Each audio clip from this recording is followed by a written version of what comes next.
Hello to historians, and now we are moving into our second lecture, actually this is our third if you count the context lecture, for prehistoric art, where we're moving into art of the Neolithic time period. And even though these pictures right here aren't exactly included on the 250, you can kind of start to see already what's going to happen as human beings decide to start farming, settle down in one spot, and we can see the art change as a direct result of that.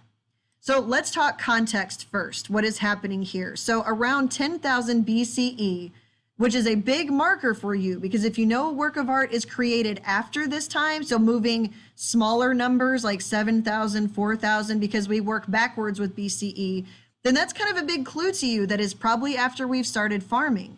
So what's going to happen is we're going to have what's called the Neolithic or New Stone Age revolution. And we have the same tools of stone, but we're going to start using them for different purposes. And that main purpose is going to be farming. The Ice Age is going to end. Temperatures are going to warm up. Those water levels are now going to come back up, which means people are kind of stuck where they are. So you better make do with what you have around you. And there's some parts of the world where it's still pretty cold. So what they're going to do is settle around the equator all over the world and in the southern hemisphere, where we can kind of see that crops will grow better in this new climate. And animals are pretty much wiped out because hunting and gathering and using those animals for food and warmth during the Ice Age kind of took a toll on their population, like the mammoths. So we start to see people settle in one spot. And as this happens, we see civilizations change, we see how people's life change, we see their culture change, and as a result, we can also see the art and the architecture change with it. So what are we going to start to see happen? Well, number one, humans become very quickly aware of the fact that they are now very, very dependent on nature to really provide for them. They can't just pick up and move anymore. So if they base their entire life around this one crop and something goes wrong, they're not going to have any food, and they have less dependency on animals and are more domesticating animals, but anything could wipe those out as well. So humans are going to become more focused on much more of an I mentality than a we mentality. Our populations are going to go way up because we have the food availability to do it. Not such a good diet, actually. The paleo diet was probably better because grains lead to sugars, which leads to overweight, which leads to birth defects, which leads to, sugar rotting people's teeth out. But we're also going to see, as people have more babies, the women are really inside the home taking care of those children, and that limits their ability to be present for religious ceremonies and also for government decisions. So we see patriarchy really start to develop, where girls, you're kind of not as important anymore. And we can even see that happen in terms of the gods and goddesses at the time, because instead of it being the Venus figurines, it's now most of the pronouns for religion turn to male, and the big gods are usually male, and the female gods are usually portrayed as kind of temperamental and kind of moody and not really flattering things like wisdom, all right? We also start to see with this Neolithic revolution, technology that gets better. We need this for farming. So what's kind of cool about that technology is it can also be used to do things with art that we weren't able to use before. So for example, the wheel, being able to spin the wheel helps them to create pottery, like terracotta pottery, out of taking the earth clay and spinning it and actually shaping it, because now we need to be able to store food in one spot. So we see technology impact what type of art gets created. It's not just natural painting on caves anymore. It's creating arts from the ground up. We also start to see job specialization, because not everybody needs to farm anymore. We have the technology that only a few people need to. In fact, in the US, only 2% of people actually farm to feed the population. So that means we need people to do other things like become soldiers, or to irrigate, or to work on pottery or clothing. So we start to see that some jobs become more important than others.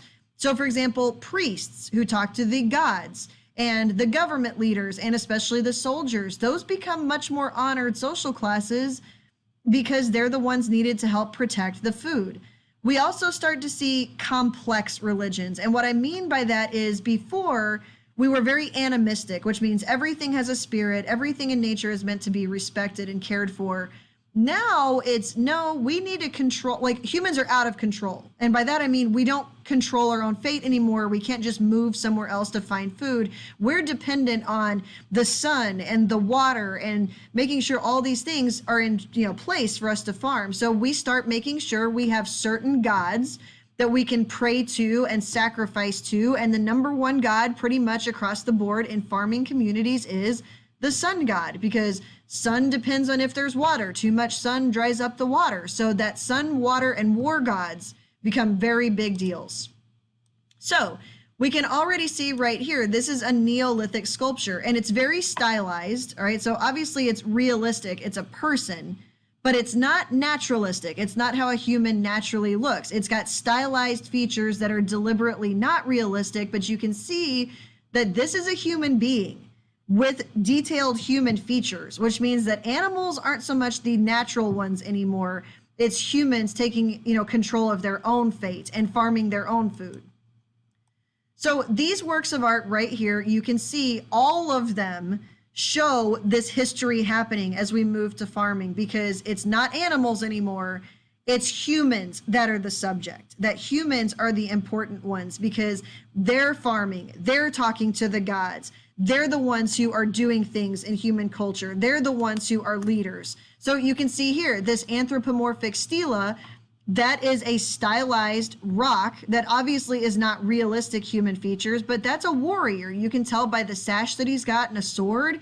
He's important enough to get this because he helps protect the food. We've got the Lapita terracotta fragment down here, which has tattooing.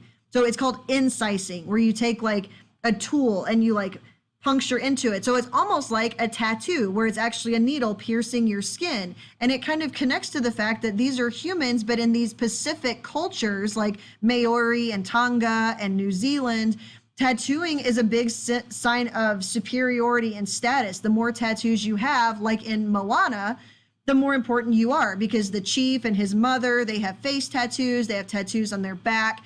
So this is kind of reflective of human importance, so much that they're even putting it into their, artwork.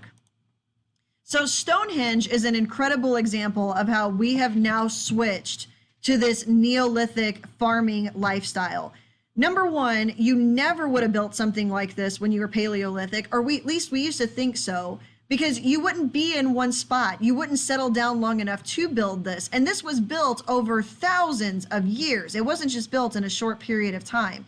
It's built in this circular pattern that actually serves as a calendar to mark the solstices of the year. And it's actually like a big giant sundial for the seasons, really. People actually still go here that are of Druid descent to have like ceremonies and stuff for the changing of the seasons. These are called megalithic structures. So mega meaning really big and lithic rocks, right? So what they did here is basically created this giant calendar, which would be extremely important whenever you're farming to know when the seasons are about to change. We know that the rocks that are in here are from nowhere near this area, which means they were very specifically brought from somewhere else to this place because it's a very religious and important spot. And in fact, some of the blue stones were believed to have healing properties. So maybe it's healing the earth from the seasons. Maybe it's healing other people. We're not 100% sure. But we know that in this area, we have found mass burial grounds. We have sacrificial areas. All right, so maybe they were sacrificing humans because in human mentality back then, only life can pay for life. So maybe you give blood to receive life. Or if anybody's a Game of Thrones fan and you see whenever Khal Drogo, when Daenerys is trying to bring Khal Drogo back and they sacrifice his horse to bring him back and they say that only death pays for life, that's a very early idea of saying, okay, we're going to bring in, life to actually get more life for our people. So this early form of architecture is so good, it still works. All right. So this is a first. We've never seen large scale architecture like this in history, really, or so we thought. And this right here is called post. So 2 posts and a lintel across the top, post and lintel architecture, which we still use today. If you don't believe me, go find a doorway. because the posts on the side and the lintel at the top, it still works. We still use it. All right. So just to kind of keep in mind, the first style is sometimes the best style. But history actually threw us a curveball recently, because in the 1990s, they discovered in the Middle Eastern region Göbekli Tepe. And Göbekli Tepe looks a lot like Stonehenge, but it's actually way, way, way before Stonehenge. And we know it's way before farming. So it's way before 10,000 BCE. So what this shows us is that there was religion going on far beyond before there was agriculture. And you don't have to know Göbekli Tepe. It's just kind of crazy that there's no sign of settlement around here. There's no sign of camp or permanent civilizations. Nomadic people actually built these as well. So Stonehenge is actually, now getting thrown a loop, because we know it was post-farming, but we know these types of structures were being built by nomads as well. So if you take a look at all of these works of art that they included on the 250, all of these were found in burial grounds. They were all burial objects. They were all burial markers. Why would suddenly we be seeing burial markers? Why would we be seeing people bury in large numbers where there's actually cemeteries at this time? Well, we're settled, so why not? And also this idea that there is an afterlife now of things that you might want to take with you to the afterlife, because it was never about stuff when we were Paleolithic. Now it's about having stuff, because whoever has the most stuff has the most status. So you want to make sure you take that with you into the afterlife, either so nobody else gets it or so that you can take it with you. But it definitely shows that settled area. We also start to see tombs of mass burials where people all died at the same time, maybe because of war, because we've seen a lot of them with head injuries. We also see people dying of disease all at the same time, because living near animals spreads disease. And now that they've domesticated animals, we see that more commonly. So this is why we start to see burial art after we start farming, because it's all about honoring people who go to the next life and taking their stuff with them.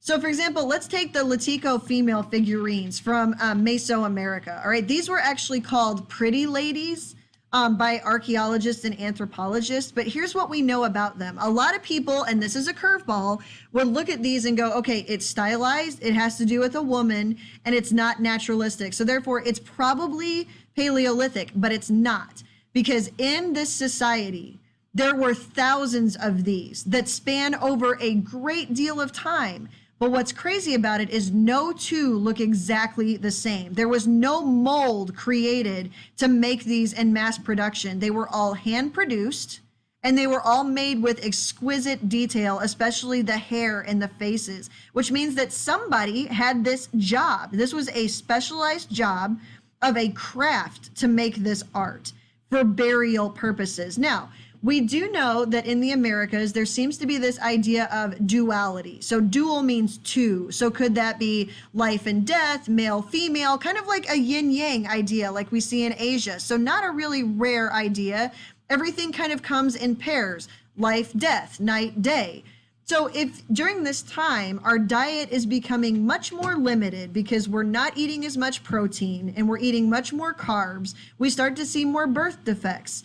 And Siamese twins or conjoined twins or dwarfism would have been something that would have started to appear more. But instead of seeing it as something negative, they would have seen it as kind of something unique and meant to be that duality, especially of two faces. So this may have had something to do with that, but we do know it was a burial object.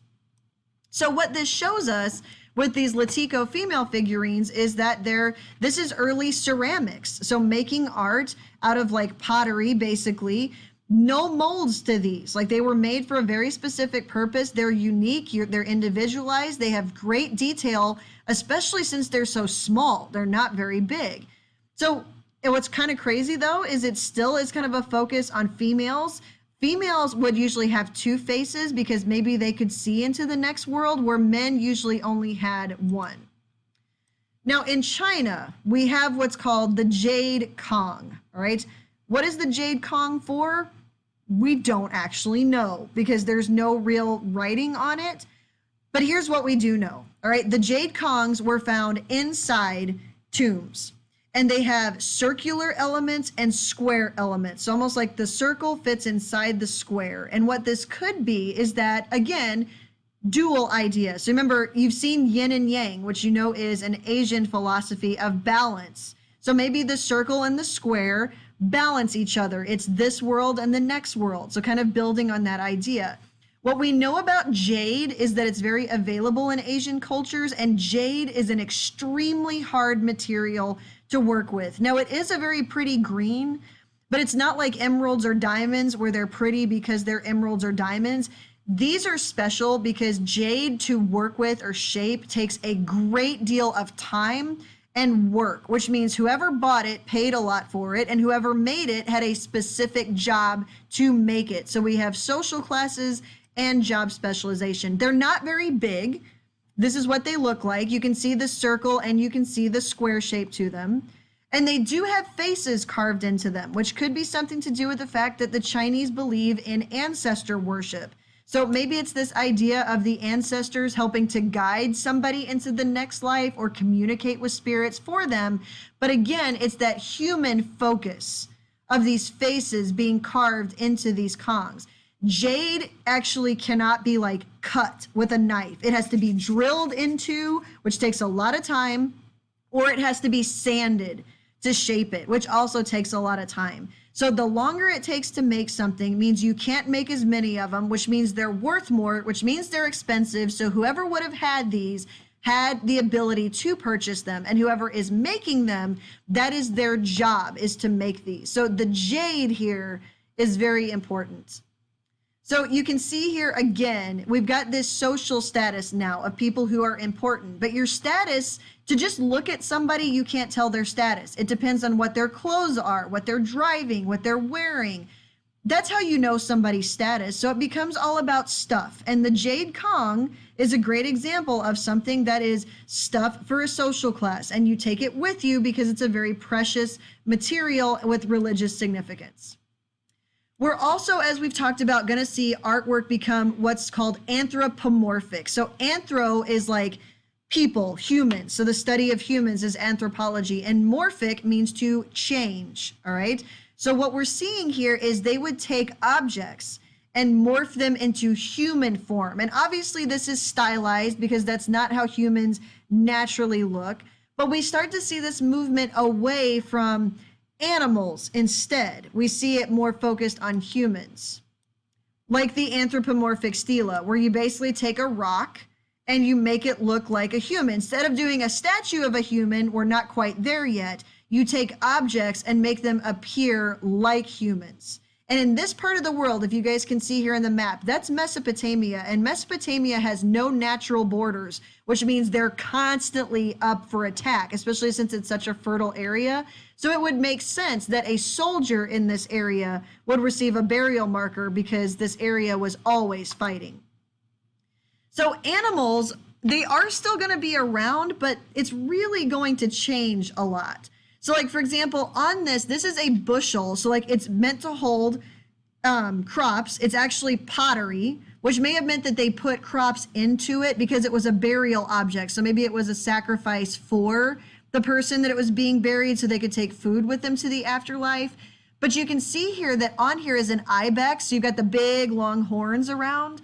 And then you've got up at the top what may be like dogs in that area that were domesticated. And then maybe they think right here in the middle, that's like, you know, a family crest. You've got birds up here at the top. So these animals, they weren't drawing them or creating them anymore to be a connection with them or to honor them. It's, I'm going to do a motif on this pottery. My family is all about this animal motif. Like when I decorated my kids' nurseries, I did a motif. Like my daughter's was a cat motif and my son was a panda motif. And so because of that, like basically these animals are becoming decoration or representation of a family. Like our crest is, you know, this ibex or whatever. So it's no longer about revering the animals. It's painting what you see around you and kind of using them as decoration. Then we're going to see things that are zoomorphic. All right, so zoomorphic is taking an object and basically morphing it into an animal. So like, for example, the camelid sacrum is a bone from a camel, but they morphed it into a canine over here, but that's for a completely different reason than we would see here with the ambum stone, which we know is Neolithic because they have morphed this really tough stone called gray walk, which is very difficult to carve. So whoever had this like paid something dear for it, but you're using the antelope, whatever this is, as a way to crush crops or berries or grains down to make bread or whatever. This is not honoring this animal anymore. It's turning a tool into an animal shape, which is a complete change. We know it has a function. Basically, the head is probably like a handle, really. So it's Neolithic in the fact that this animal, which a lot of people would go, oh, that's Paleolithic, it's an animal. Nope, they took an object, morphed it into an animal, and used it as a tool.